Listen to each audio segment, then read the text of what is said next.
levando a cruz sem pecado algum, só porque me amou, morreu por mim, não hesitou. Ele é Jesus, meu amigo, meu Senhor, o Salvador. Só por Ele eu ganhei a vida eterna com Deus, com Deus. Ele é Jesus, meu amigo, meu Senhor, o Salvador. Só por Ele eu ganhei a vida eterna com Deus, com Deus, com Deus.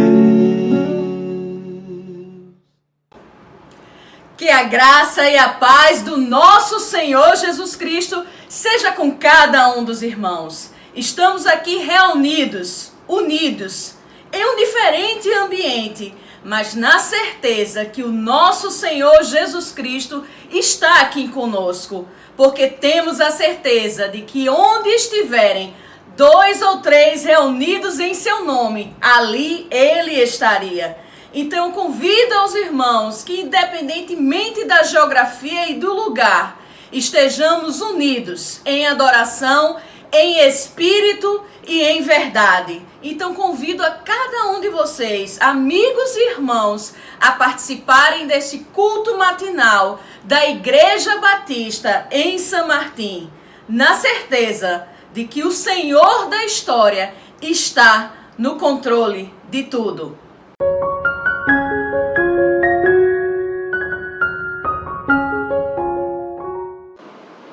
Quero compartilhar com o irmão um informativo relativo ao retiro de casais, que está mantido e será realizado no período de 16 a 18 de outubro. Cada casal deverá fazer o depósito de sua mensalidade na conta da Igreja Batista em São Martim, a mesma que é utilizada para o depósito de dízimos e ofertas, que é Bradesco, agência 1230, conta 20855, dígito 8, é uma conta corrente, e o CNPJ da Igreja Batista em São Martim é 08 645 285 1000 ao contrário, -20. O irmão que fizer o seu depósito da parcela relativa ao retiro de casais deverá enviar o comprovante para os irmãos Edson, cujo celular é 984376693, ou a irmã Andresa, com celular 98889-3448.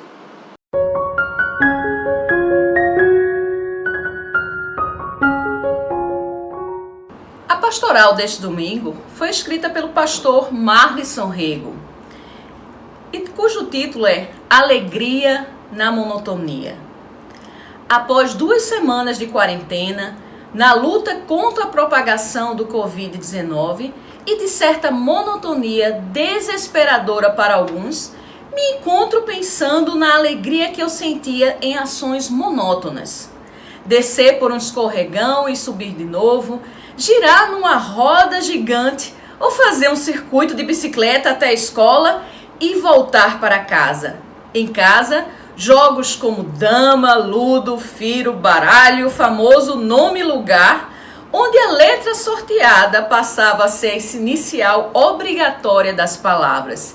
E quando alguém queria parar, outro dizia, mais uma vez, ou de novo. Essa alegria infantil me veio à lembrança nessa parada em que nos encontramos. Voltando a ler os evangelhos de novo, os discípulos lhe perguntaram, quem é maior no reino dos céus? E Jesus, chamando uma criança para o meio deles, disse, em verdade vos digo que se vocês não mudarem a mentalidade e voltarem a ser como crianças, de modo algum entrarão no reino dos céus. Mateus 18, versos de 1 a 3. É difícil precisar em que momento de vida o nascer do sol deixa de nos alegrar, tornando-se apenas mais um giro da terra. Houve momentos na vida do rei Davi, que viveu quarentenas de guerra, em que a criança do passado se mostrou viva e criativa, fazendo poesia para o cantor-chefe. Os céus proclamam a glória de Deus. Um dia fala ao outro dia. Salmos 19, 1 a 2. Como se ouvisse Deus dizer: vamos lá, terra, vamos juntos em mais um giro de novo. Estaria Deus a brincar conosco com as rotineiras trajetórias de planetas, estrelas e cometas? Que alegria pode haver na monotonia de uma rotina? O fato é que a maioria dos adultos fica incomodada quando a criança diz de novo. Enquanto a criança manifesta sua alegria com eventos repetitivos, os adultos em geral se mostram murmurados e ingratos com a repetição que, na verdade, é inerente à vida, como mostra o ciclo da água, a lei do plantio e da semeadura. É na regularidade que reside uma segurança da sociedade. Até no amor e no cuidado, a regularidade é importante. Como diz a Rosa ao Príncipe no conto de Saint-Exupéry: se tu vens às 11, desde as 9 eu começo a ser feliz. Vale lembrar que é saudável o horário regular do sono e das refeições.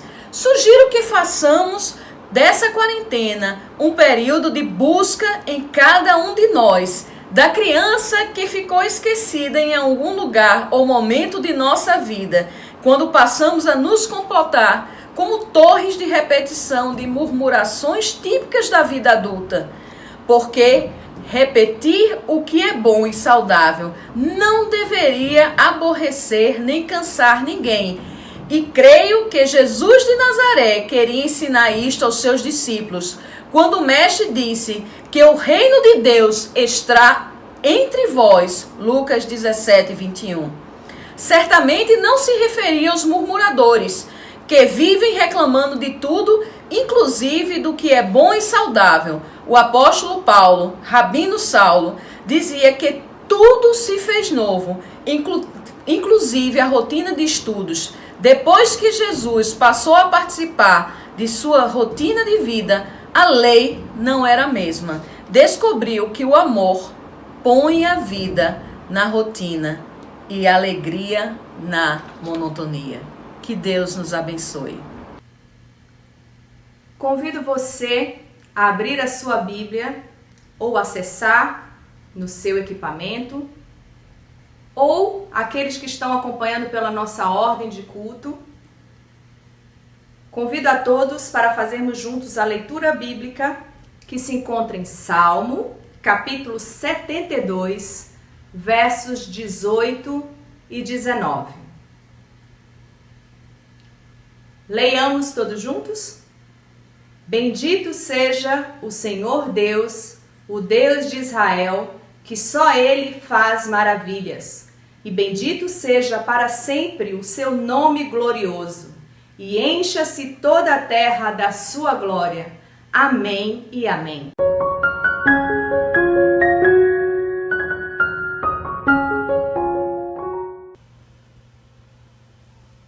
Louvemos ao Senhor com o hino 64 do Inário para o Culto Cristão.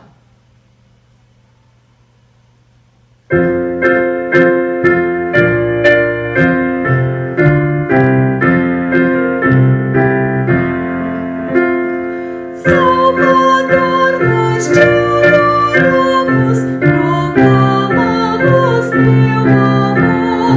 Tu és santo e poderoso, glorioso és tu, Senhor.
Oremos ao Senhor neste momento.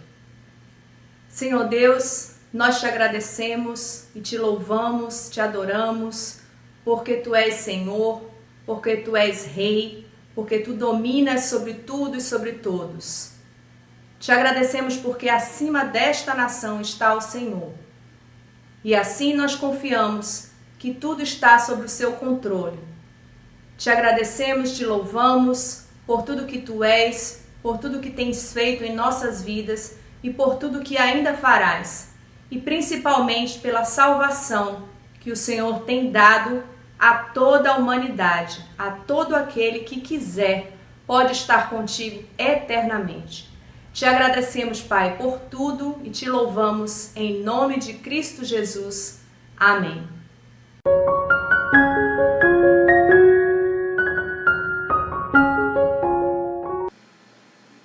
Quero convidar neste momento todas as crianças a aprenderem uma música nova, que será a nossa música do mês. Isaías 41, 10.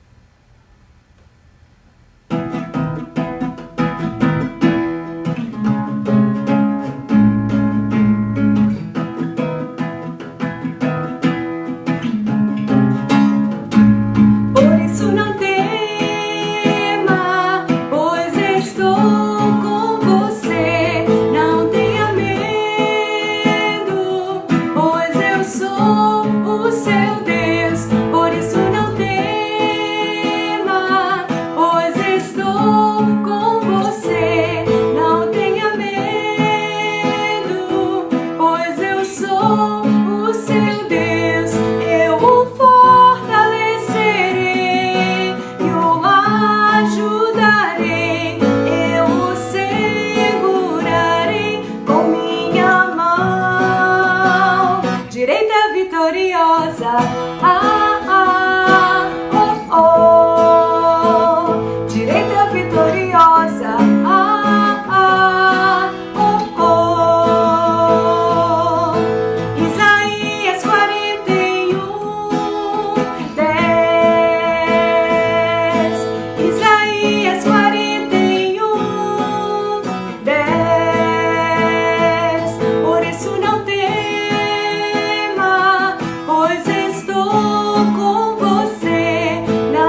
vitoriosa.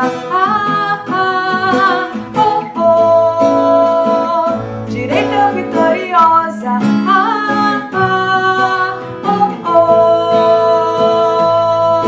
Isaías 41:10. Isaías 41:10.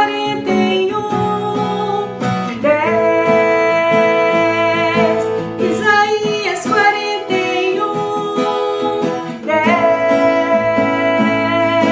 Isaías 41:10.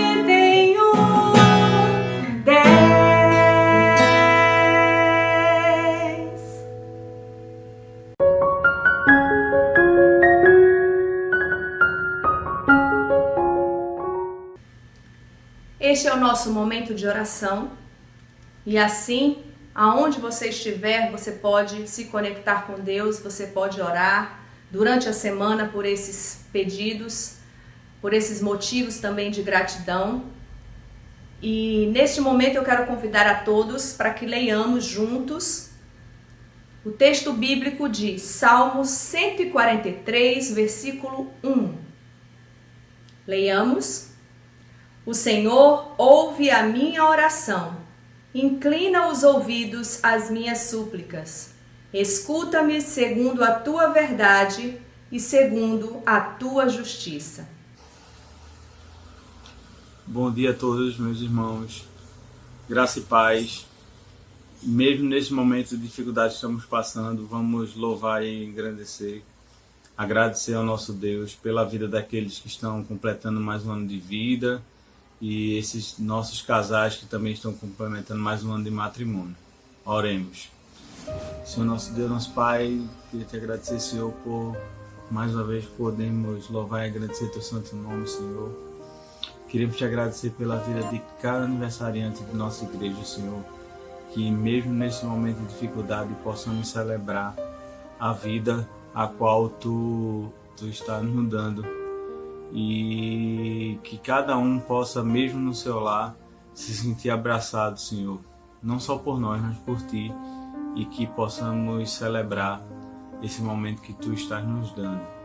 Abençoe também a vida de cada casal que mais uma vez está completando o ano, os orienta, e esteja sempre à frente de cada família de nossa igreja, Senhor, para que possamos a cada dia mais Te buscar e crescermos como família, como maridos, como esposas, como os cônjuges, e que seremos eternos namorados. Abençoe cada um de nós, ser com cada família em casa nesse momento, e que possamos a cada dia lembrar que somos igreja e somos um corpo. Abençoe cada um de nós, perdoe todos os nossos pecados. É tudo isso que eu te peço e te agradeço, em nome de Jesus. Amém. Oremos. Senhor nosso Deus, exaltado e engrandecido seja o teu nome em toda a terra. Agradecemos, ó Deus, essa oportunidade que temos de louvar ao Senhor e de servir, prestando este culto a Ti. E nesse momento, ó Deus, nós queremos interceder pela vida dos governantes do nosso país e do mundo, para que o Senhor esteja orientando, ajudando-os, ó Deus, a tomarem decisões para o enfrentamento à pandemia do coronavírus. Queremos também, Senhor, pedir a Tua bênção, a Tua proteção para com os profissionais das áreas de saúde, segurança, limpeza, e que o Senhor esteja também acampando e protegendo os seus anjos na vida daqueles que estão em supermercados, nas farmácias, que o Senhor esteja usando cada um daqueles que servem a Jesus e que esteja, ó Deus, à frente de qualquer uma dessas atividades e de outras que nós não conhecemos, que possam levar uma palavra de conforto, de consolo e de esperança em Teu Filho Jesus Cristo, que morreu na cruz para nos dar a vida eterna. Que essas boas novas sejam proclamadas e que o Teu nome seja exaltado em toda a terra. No nome do Teu Filho Jesus, nós oramos, pedindo perdão por nossas faltas. Amém.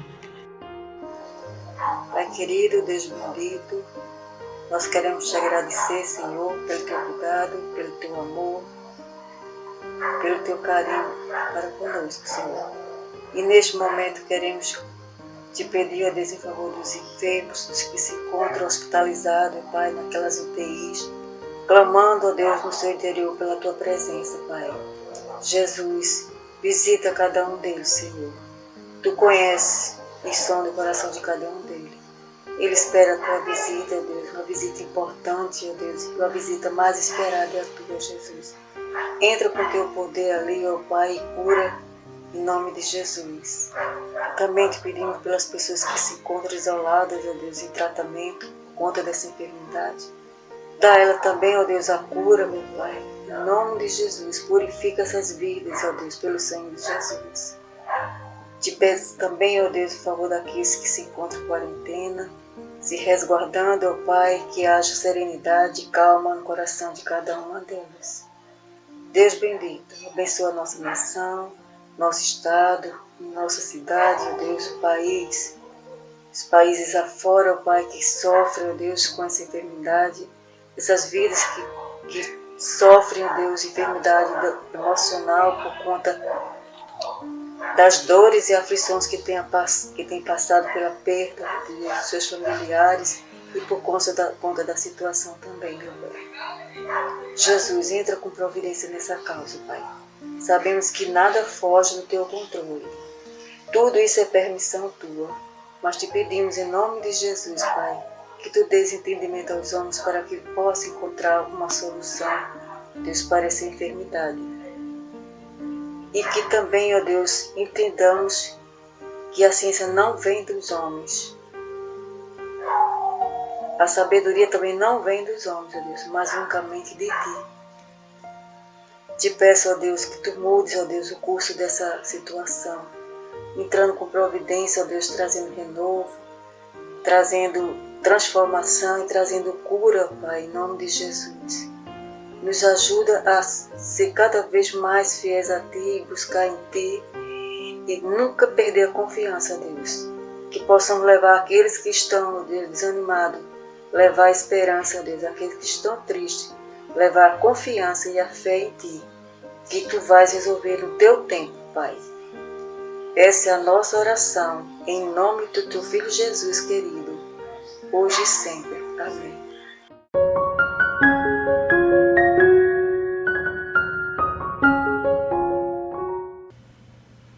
Louvemos ao Senhor com o hino 366 do Inário para o Culto Cristão.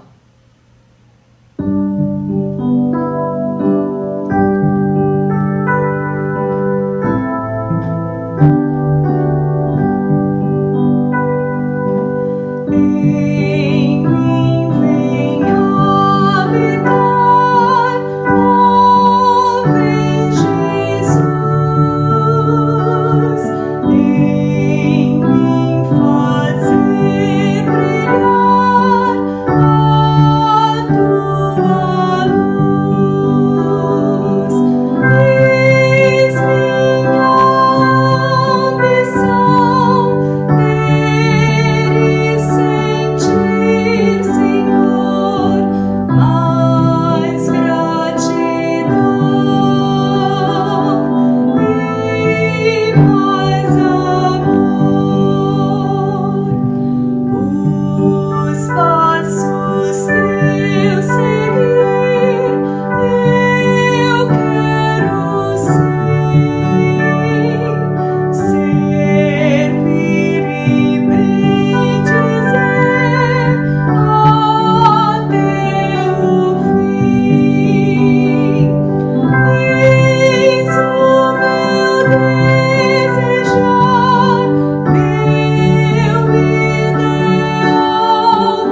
Olá, meus irmãos, bom dia. Que a graça do Senhor esteja sobre nós e sobre a nossa casa.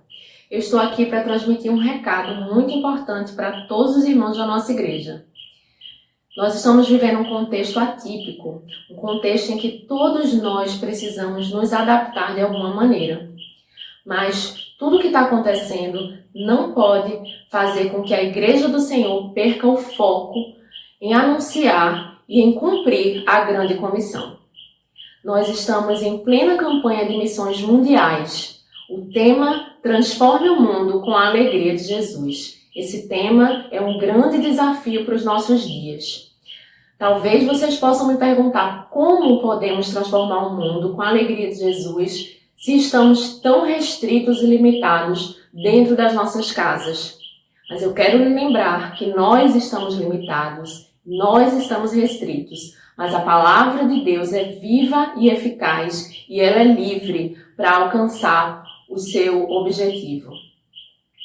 Eu quero também lembrar que nós temos vários missionários espalhados pelo mundo, missionários esses que ouviram o chamado de Deus para suas vidas e que estão na linha de frente, recebendo o apoio da Junta de Missões Mundiais, a agência missionária dos batistas brasileiros. E nós fazemos parte desse grande plano que foi estabelecido pelo nosso Deus. Então, se você entende que você faz parte disso, não deixe de fazer a sua oferta individual para missões mundiais. Nós vamos na contramão do mundo e eu acredito que nós vamos avançar mesmo nesse período difícil. Então, eu quero pedir para você falar comigo ou falar com a tesouraria da igreja para se informar como você pode fazer essa transferência, como você pode fazer a sua oferta. Não importa o valor, importa a sua fidelidade e o seu compromisso, o seu coração no reino.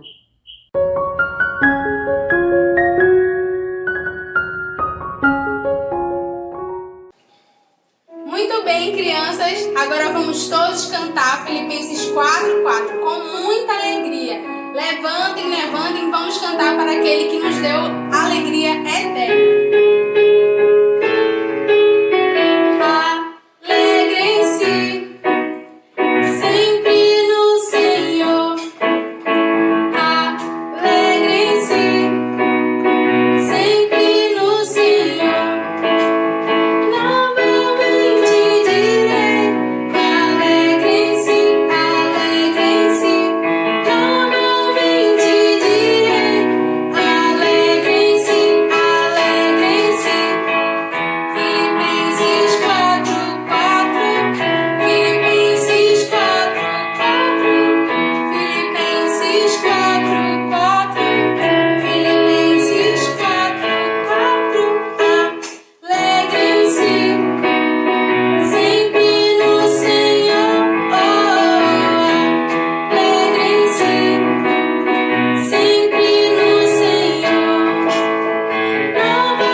relação aos dízimos e ofertas, os irmãos já estão bem informados através de nossas redes sociais que o depósito de dízimos e ofertas é feito em nossa conta bancária, no Banco Bradesco, agência 1230, conta 20855, dígito 8. O CNPJ da nossa igreja é 08645-285-1000 ao contrário, dígito 20.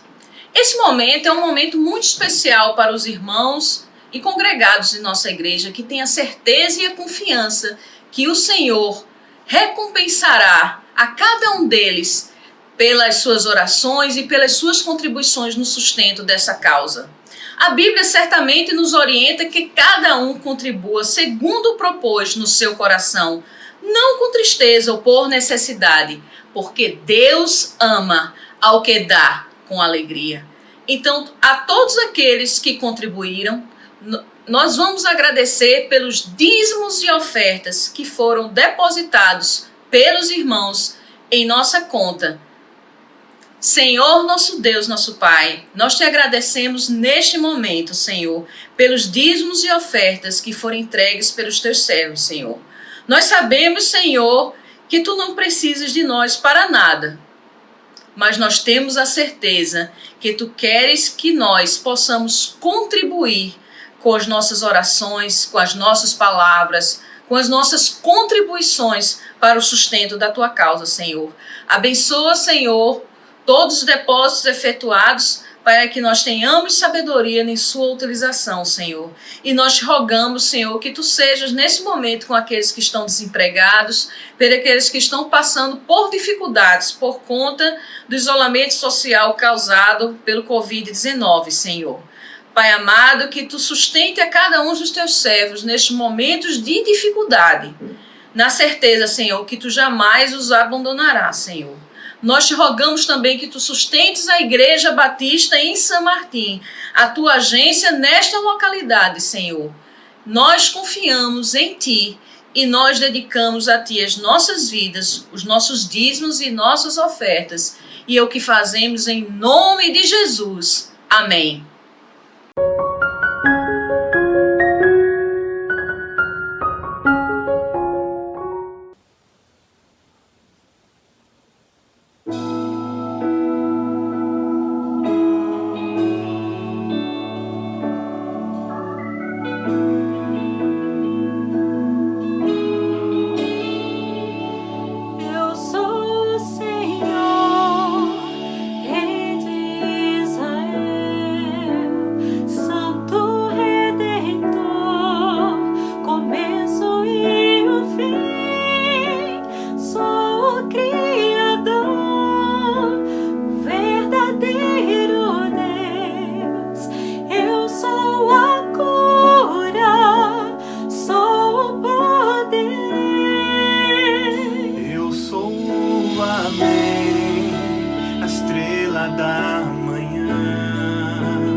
Conheço a tua dor, ouço teu clamor e minha destra não falhará.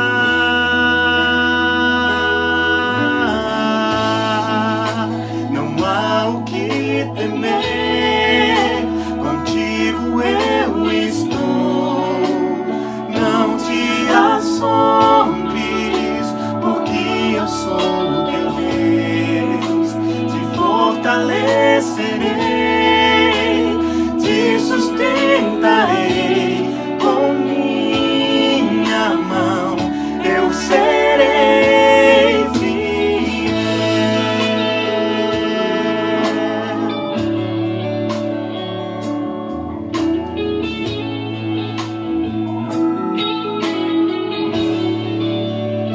Eu sou o Senhor, Rei de Israel, Santo Redentor, começo e o fim. Sou o Criador, o verdadeiro Deus. Eu sou a cura, sou o poder. Eu sou o Amém, a estrela da manhã. Eu morri na cruz, trouxe salvação. Conheço a tua dor, ouço teu clamor e minha destra não falhará.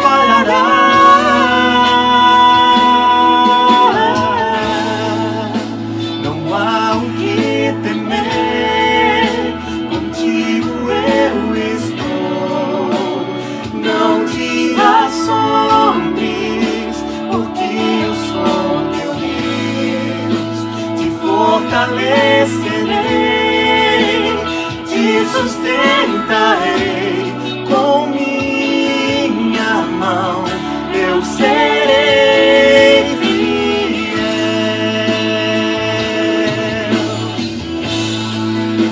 Não há o que temer, contigo eu estou. Não te assombres, porque eu sou teu Deus.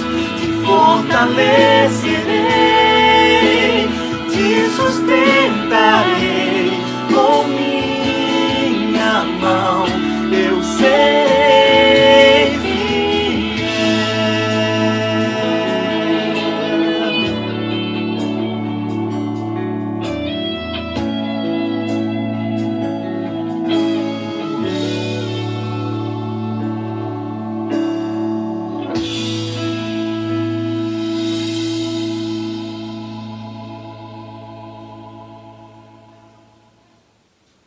Bom dia, amados irmãos. Que bom estar com vocês, apesar de não estar com vocês nesse tempo de coronavírus e tantas novas regras que a gente está se adaptando. Tecnologia nos ajuda a se aproximar, mas decididamente não é a mesma coisa. Mas eu queria agradecer, sim, ao pastor Samuel pelo convite de poder estar compartilhando essa manhã com vocês a palavra do Senhor e a gente poder aprender juntos. Enquanto eu preparava o que eu vou falar hoje, eu já estava aprendendo muito, o Senhor falava muito no meu coração. Eu espero que fale também com vocês. Eu queria estar aí, a intenção era estar pregando ao vivo. Vou falar um pouquinho mais disso depois, mas não posso. Mas queria que os irmãos se sentissem abraçados. Eu amo vocês, amo minha igreja e vamos entender o que é que Deus quer falar pra gente. Bem, recentemente, essa semana ou semana passada, não me lembro, eu assisti a um filme por nome O Poço. É um filme que está na internet, esses canais de televisão você pode assistir. E esse filme tem uma história muito interessante. É uma ficção, é uma utopia, acredito que não existe tal projeto, mas é a ideia de uma prisão vertical. Em vez de ser uma prisão como um prédio, é horizontal, como a gente está acostumado, na prisão vertical.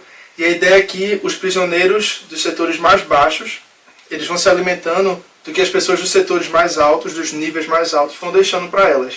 Então quem está em cima come primeiro, e aí o que vai sobrando vai descendo até os níveis baixos, até que chega um ponto que não tem mais comida. Tem prisioneiro, tem gente para comer, mas não tem mais comida. Quem está em cima não quer saber de quem está embaixo. Quem está embaixo vai à loucura, a falta de recursos e falta de comida, e a sobrevivência se torna quase impossível. E quando acontece, porque periodicamente os prisioneiros são relocados de nível, quem estava embaixo e tem a oportunidade agora de se alimentar não quer saber do que estava acontecendo antes, quer simplesmente comer, porque agora eles têm a chance. Não há empatia, não há compaixão, não tem amor ao próximo, não tem solidariedade. O que existe é egoísmo, ganância, malícia, natureza humana, o que existe é instinto. E apesar do filme ter sido pensado e gravado algum tempo atrás, a gente não estava vivendo essa pandemia, ele se mostra muito pertinente, muito atual. Coronavírus é uma realidade inegável, tá aí. E a gente fingir que não existe, eu acho que é pior.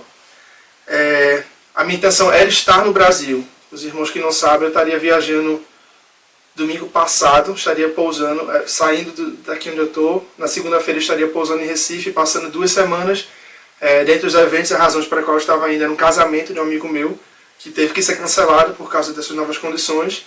E essa mensagem seria pregada ao vivo. A gente estaria se vendo agora na nossa amada igreja. Mas mudou. Voos cancelados, comércio fechando, medo de ficar doente, ou medo do que pode acontecer, medo pelas pessoas que a gente ama, e medo até pelas pessoas que a gente não conhece, mas que podem estar transmitindo o vírus por aí. Circunstâncias adversas é que a gente está vivendo.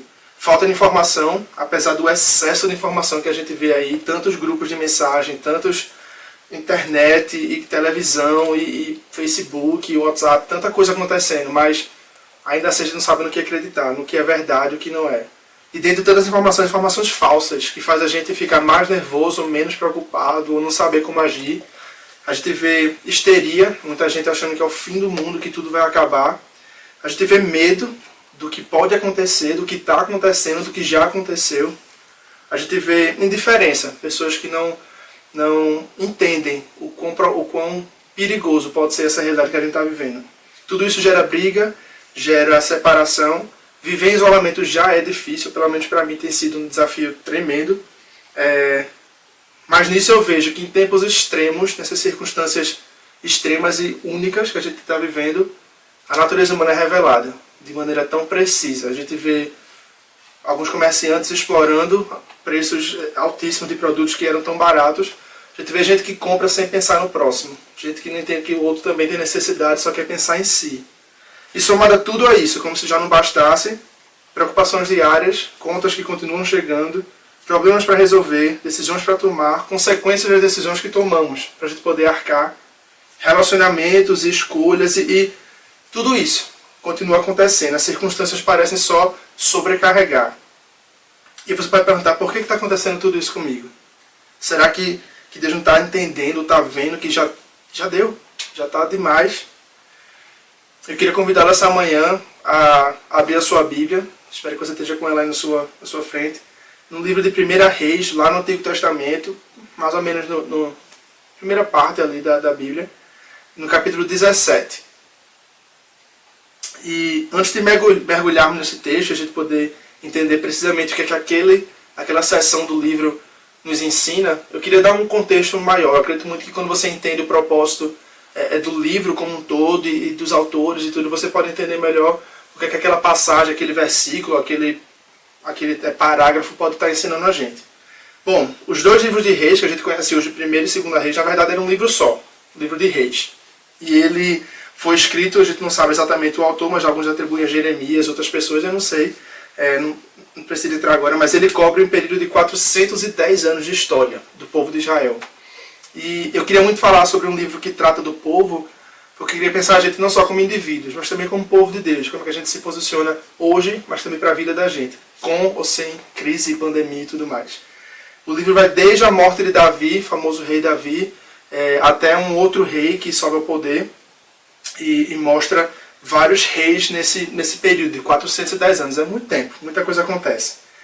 O problema é, o povo escolhido de Deus foi tirado do Egito, como a gente já sabe, nas histórias antigas, conquistaram a Terra Prometida e foram testemunhas de tanta coisa que aconteceu, tanto milagre, tanto operar e agir de Deus. Contudo, naquele ponto, o povo começa a se distanciar de Deus, quase como um ciclo que a gente sempre observa. Começa a se perder na idolatria, começa a aceitar outros deuses e outras culturas e vai se perdendo, se distanciando do Senhor e das alianças que ele tinha feito com o povo. Salomão, famoso Salomão, mesmo com toda a sabedoria que a gente sabe que ele tinha, ele, talvez por confiar no próprio entendimento, começa a se casar com outras mulheres de outras nações e começa a importar os deuses deles e começa a adorar outros deuses e abrir espaço e começa a se perder. O povo se esquece, o povo se perde, se distancia. Além disso, o que acaba gerando é uma divisão dos reinos. Não sei se vocês estão familiarizados com a história do povo de Deus, mas naquela época ali de reis, durante o contar do livro, os reinos se dividem em reino do sul e do norte. E aí um dos motivos disso é exploração econômica, exploração social, impostos muito altos e líderes impiedosos, líderes que não ligam para o seu povo, enfim. Muito se parece com o que a gente vive, outras coisas a gente não pode entender, porque é questão de contexto e cultura. Mas não estava bom, não estava legal. O pior de tudo, para mim, os líderes, os reis, que deviam ser tão responsáveis pelo seu povo, eles se esquecem de Deus, se esquecem do que Deus pede do povo dele, do que Deus exige daqueles que são povo dele. E assim, essa mensagem podia se aplicar somente a líderes, mas eu acredito que a gente lidera em qualquer dimensão da nossa vida. E sendo povo de Deus, essa mensagem também se aplica a gente. Então, se você tem liderança e cargos na sua família, no seu grupo, no seu trabalho, é para você, mas se você também é um liderado, você é povo, você também está sob autoridade, você serve a Deus, é para você, é para a gente, é para qualquer um essa mensagem. Corações divididos acabam gerando adoração a diferentes deuses. É a ideia do que estava acontecendo. O mal, dentro do livro de Reis, é concebido como todas as decisões erradas e que é fruto do coração pecaminoso dos homens, o conflito entre os reinos do norte e do sul, o povo que era unido se distancia, se separa e agora começa a criar conflitos. Antes, um povo santo escolhido agora se torna essas duas nações que por alguns motivos não se dão bem.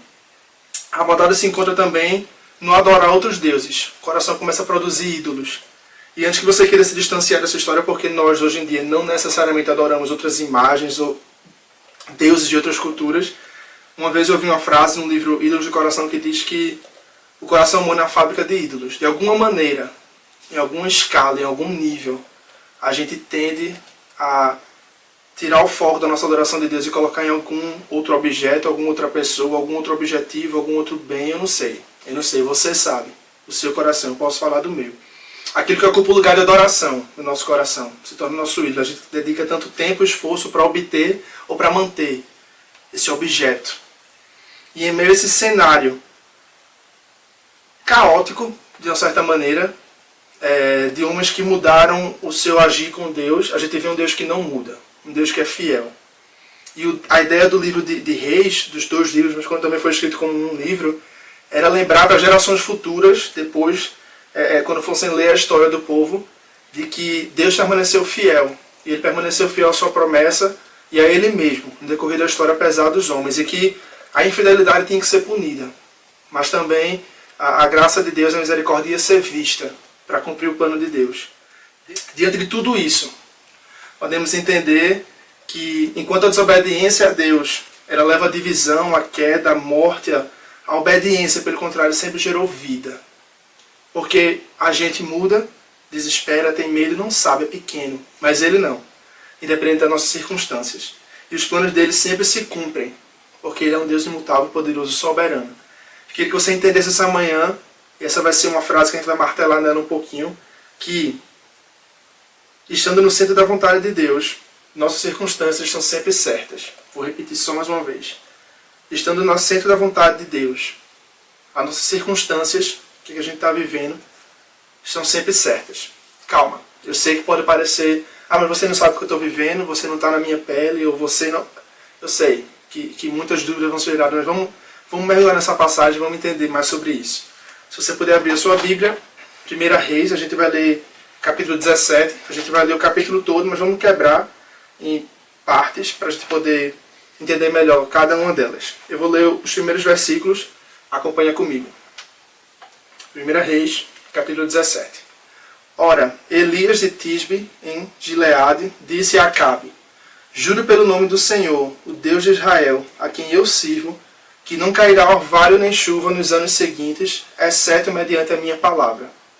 Depois disso, a palavra do Senhor veio a Elias: Saia daqui, vá para o leste e esconda-se perto do riacho de Querite, a leste do Jordão. Você beberá do riacho, e dê ordens aos corvos para o alimentarem lá. E assim ele fez o que o Senhor tinha dito. Foi para o riacho de Querite, a leste do Jordão, e ficou lá. O primeiro ponto que eu queria que a gente entendesse sobre esse texto vai vir de um personagem que a gente acabou de ser introduzido. Aqui é quando Elias, que a gente acaba conhecendo muito sobre ele, fez muita coisa grande, grandiosa na história do plano de Deus para a humanidade, mas aqui ele é introduzido. Não sabemos de onde ele vem, não sabemos sobre família, não sabemos sobre muitos detalhes sobre o profeta, mas sabemos que o nome dele significava o Deus, o meu Deus é o único Deus. É um homem fiel à aliança que Deus tinha com ele. Em meio a um tempo difícil e incerto de que o povo estava vivendo, Elias se sustenta na confiança de Deus verdadeiro. Acabe, o nomezinho que a gente viu logo no primeiro versículo, se você voltar para o capítulo 16 e outros capítulos anteriores, era um rei. E o capítulo 16, versículo 30, vai dizer que Acabe fez o que era mal perante o Senhor, mais do que todos os homens que foram antes dele. Esse era o rei Acabe, um homem que tinha maldade imensa. Ele era casado com Jezabel, outro nome também muito conhecido. Eles adoravam a deuses, Deus Baal era o principal deus de adoração dele. E Elias é escolhido para confrontar um rei e dizer na frente dele algo como: enquanto vive o Senhor, Deus de Israel, a quem eu sirvo, não vai mais chover. Aqui eu queria que a gente entendesse um primeiro ponto. No centro da vontade de Deus, nossas circunstâncias estão sempre certas, sempre corretas, para entendermos qual é a vontade de Deus. Elias, personagem desconhecido, começa falando: tão certo como vive o Senhor, Deus de Israel. Então ele sabia o Deus que ele servia, ele tinha certeza disso. Ele vai realizar a vontade dele. Em obediência a Deus, vivendo para servi-lo, Elias entendia qual era a vontade de Deus, mesmo que tivesse que confrontar alguém tão poderoso quanto um rei. E dizer que não vai chover era uma afronta direta ao rei, porque Baal, o deus que o rei e a rainha naquele caso serviam, era o deus da fertilidade, da chuva, de tudo mais. E ele dizia, o poder do meu Deus é muito maior do que o seu, mas eu sei a vontade dele. Por causa da comunhão, do relacionamento que Elias tinha com o Senhor. No centro da vontade dele, a circunstância que ele estava ali era correta para entender a vontade de Deus. E hoje, a gente talvez não tenha essa voz audível de Deus, mas a gente sabe que a palavra dele está revelada. Nos aponta princípios eternos. A nossa circunstância pode nos fazer questionar, ou duvidar algumas vezes, ou ter medo, mas sabemos que devemos buscar a resposta aqui nesse livro. E a vontade, o centro da vontade de Deus, quando mostrada em nossas circunstâncias, não somente nos ajuda a entender a vontade de Deus, mas também no centro da vontade de Deus. Nossas circunstâncias estão sempre certas para receber a provisão para nossas necessidades.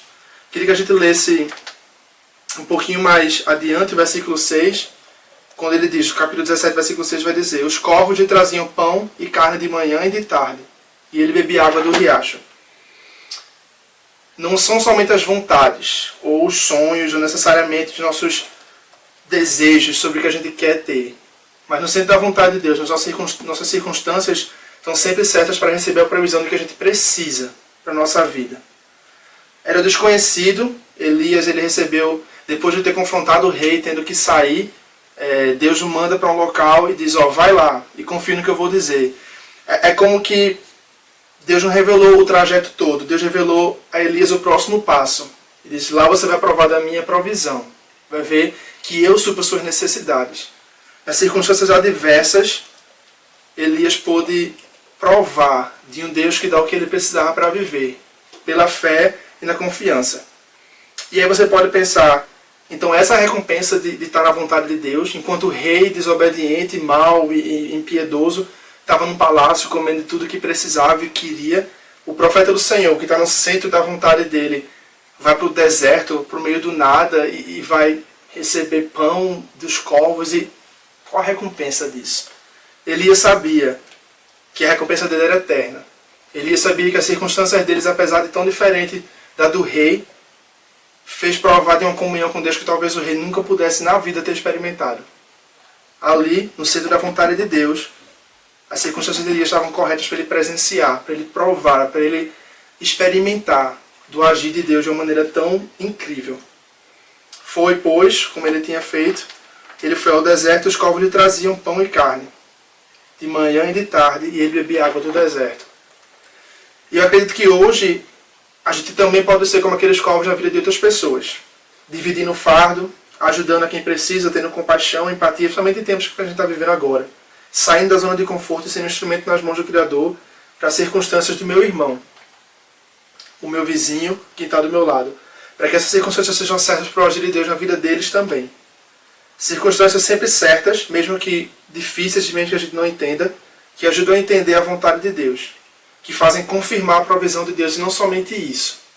No centro da vontade de Deus, nossas circunstâncias estão sempre certas para testemunhar os milagres da glória do Senhor. Queria que a gente acompanhasse esse próximo trecho do texto, e vai ser um pouquinho mais longo, do versículo 7 ao 16, que diz o seguinte: algum tempo depois, o riacho secou por falta de chuva. Então a palavra do Senhor veio a Elias: vá, saia imediatamente para a cidade de Sarepta de Sidom, e fique por lá. Ordenei a uma viúva daquele lugar que lhe forneça comida. E Elias foi. Quando chegou à porta da cidade, encontrou uma viúva que estava colhendo gravetos. Ele a chamou e perguntou: pode me trazer um pouco de água numa jarra para eu beber? Enquanto ela ia buscar água, ele gritou: e por favor, traga também um pedaço de pão.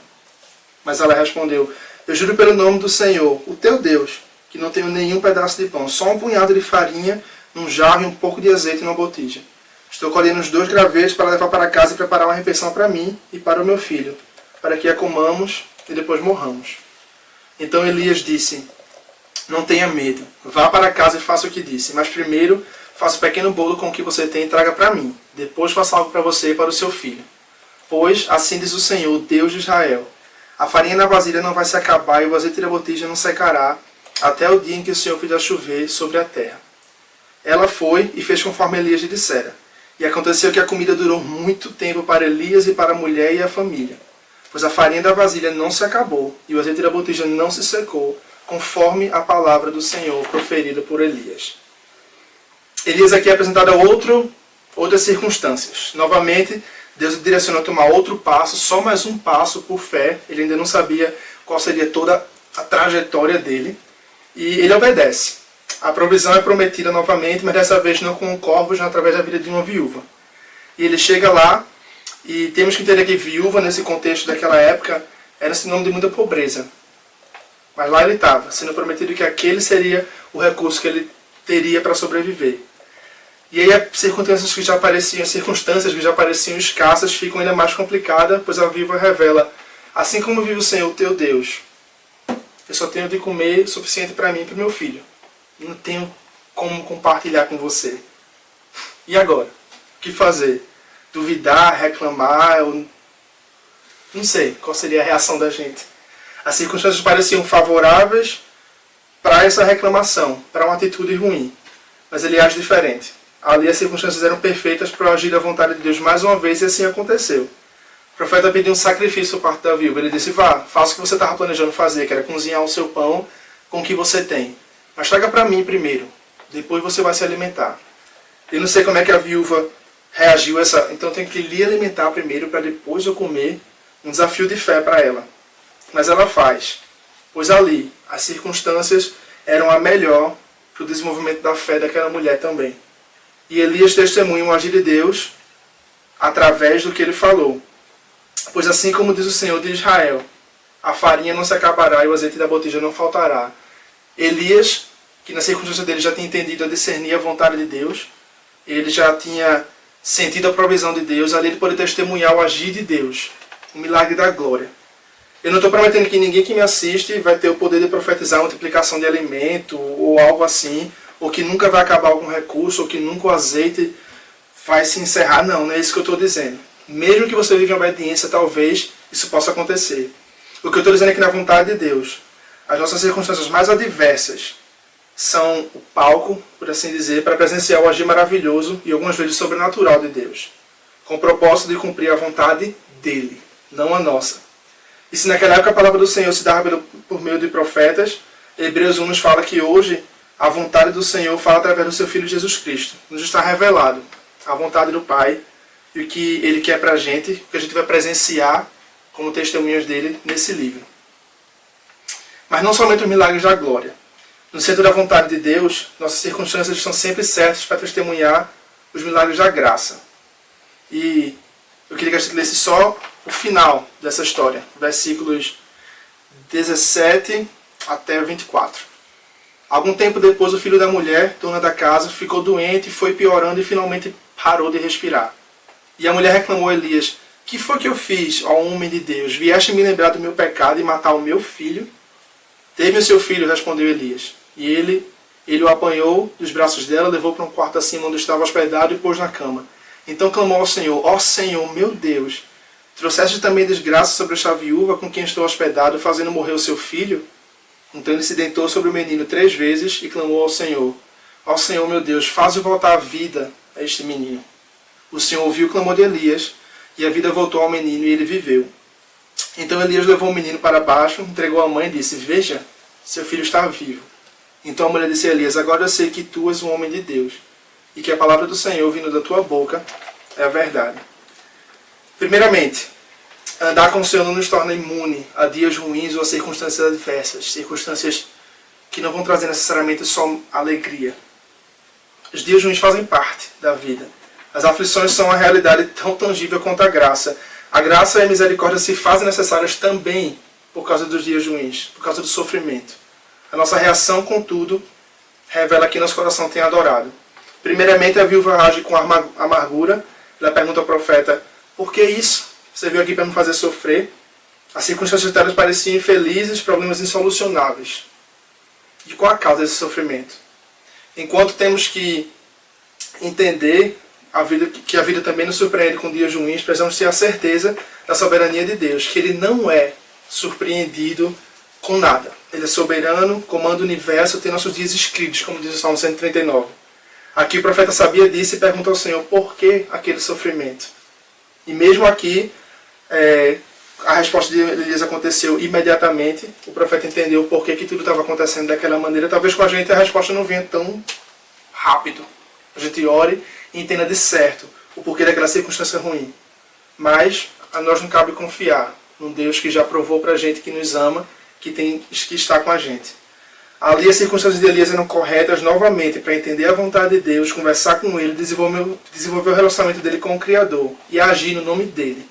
Depois do milagre glorioso, a viúva muda a atitude dela e entende algo que custou para entender. Nisso, ela diz, eu conheço que tu és um homem de Deus e que a palavra que vem do Senhor, vindo da tua boca, é a verdade. A viúva tem fé fortalecida através das circunstâncias que pareciam ruins. O Espírito que nela já se movia convencendo do pecado, como a gente vê no primeiro versículo 18, agora também confirma o agir de Deus e a graciosa soberania dele. Isso nos leva ao último ponto. No centro da vontade de Deus, nossas circunstâncias estão sempre certas para exaltar o Senhor como soberano de nossas vidas. A glória foi para Deus, completamente. E ela reconheceu, tu és um homem de Deus. Não é tu, não é o nosso mérito que a gente é, mas as tuas circunstâncias revelam a Deus. E aí, eu queria que você parasse para pensar, no centro da vontade de Deus, nossas circunstâncias estão sempre certas. Ele é o centro da nossa vida. Como povo dele, ele deve estar no centro de tudo. O grande ensinamento do livro de Reis é esse, que a punição para a desobediência do povo, que esquece da vontade de Deus, era muito forte, era muito real, porque tinha que ser punido. Contudo, existia também a recompensa para a obediência. Minha pergunta para você é, você tem vivido no centro da vontade de Deus? Perceba que eu digo, no centro da vontade de Deus, as circunstâncias estão corretas e tem um condicional. Não é que tudo que a gente está vivendo é como tinha que ser.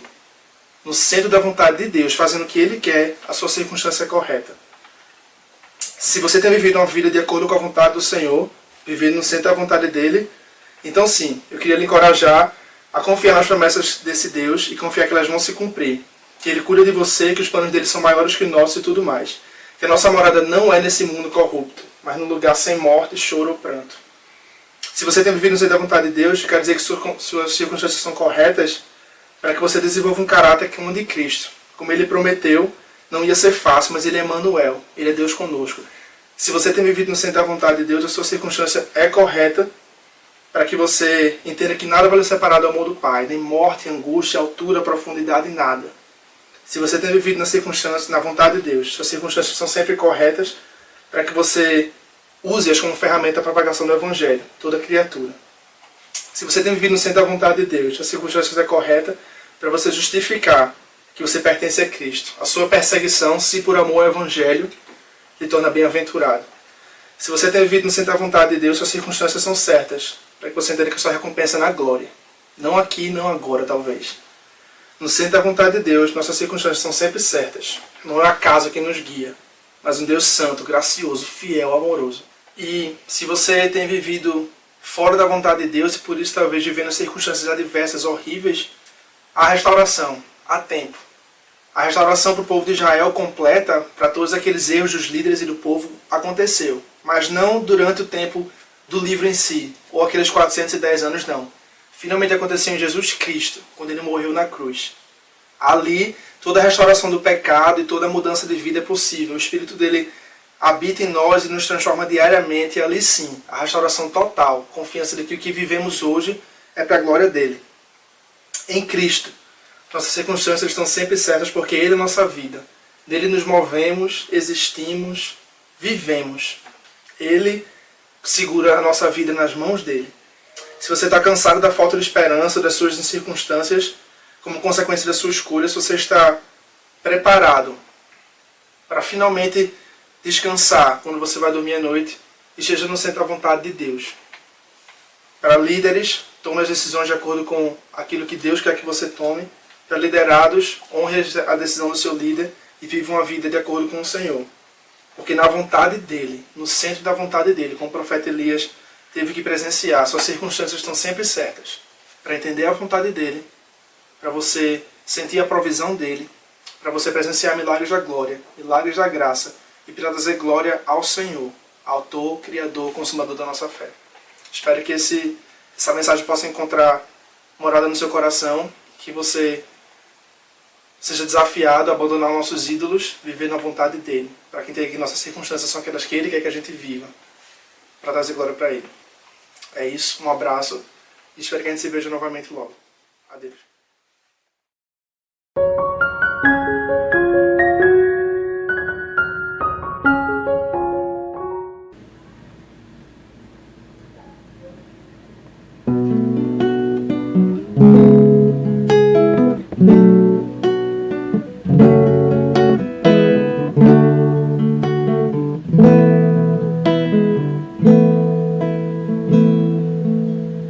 É só esperar acontecer, é só continuar e não deixar que as lágrimas embaçem o olhar, e não deixar que a tristeza tire a força do caminhar, continuar olhando nos seus olhos, enxergando a verdade, e nada e ninguém pode impedir. É só esperar acontecer, é só continuar e não deixar que as lágrimas embacem o olhar, e não deixar que a tristeza tire a força do caminhar, continuar olhando nos seus olhos, enxergando a verdade, e nada e ninguém pode impedir. Jesus, plano melhor, nunca chega atrasado. Sua hora é a perfeita, sua maneira a mais linda. Seja feita a tua vontade, eu só quero tua vontade, assim na terra como nos céus. É só esperar acontecer, é só continuar e não deixar que as lágrimas embacem o olhar, e não deixar que a tristeza tire a força do caminhar, continuar olhando nos seus olhos, enxergando a verdade, e nada e ninguém pode impedir. Jesus, plano melhor, nunca chega atrasado. Sua hora é a perfeita, sua maneira a mais linda. Seja feita a tua vontade, eu só quero tua vontade, assim na terra como nos céus.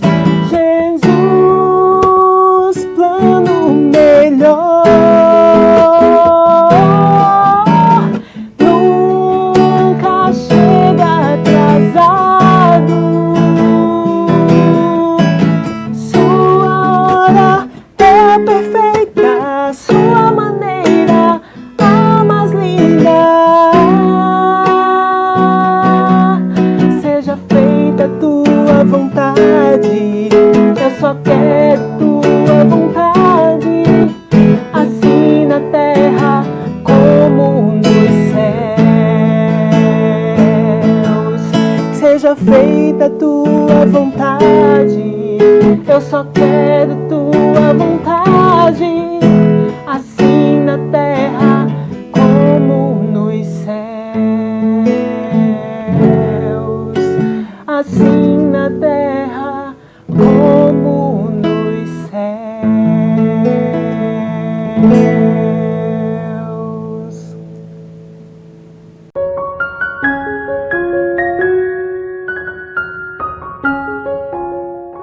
Queridos irmãos, graça e paz, tenho certeza que Deus falou ao seu coração nessa manhã de domingo, através de seu servo, seminarista Davi Pereira, lá nos Estados Unidos, trouxe a mensagem para nossos corações. Não esquecendo, ainda estamos em confinamento, ainda estamos em quarentena, então precisamos manter atentos os nossos corações e nossas mentes para a higiene pessoal, os cuidados ao saírem de casa para irem ao supermercado, padaria ou farmácia. Por favor, sigam as instruções do governo federal e do governo estadual. Quero, neste momento, também aproveitar para transmitir um abraço meu e de Florzinha, Luciana, para todos os irmãos e irmãs da Igreja Batista em São Martim. Saudades são grandes, mas a fé muito maior, que logo, logo tudo isso passará. E nós retornaremos ao nosso convívio na igreja. Quero aqui agradecer a Deus pela vida de Campos, de Keila, de todos os irmãos e irmãs, Guga, lá em João Pessoa, grande Guga, Deus abençoe, querido, por estarem sendo usados por Deus na preparação desses momentos de celebrações. Deus abençoe, queridos, parabéns pelo trabalho maravilhoso que vocês têm realizado para o Senhor e para o conforto dos irmãos. E crente que tem fé, crente que tem esperança, crente que sabe que tudo isso vai passar e voltaremos novamente a nos reunirmos lá na nossa igreja, junto comigo, é capaz de recitar o nosso versículo-chave da nossa igreja. Vamos lá, todos a uma só voz? Portanto, meus amados irmãos, sejam firmes e constantes, sempre abundantes na obra do Senhor, sabendo que o vosso trabalho não é vão no Senhor. 1 Coríntios 15:58. Deus nos abençoe, bom almoço em família e fiquem com a paz de Cristo.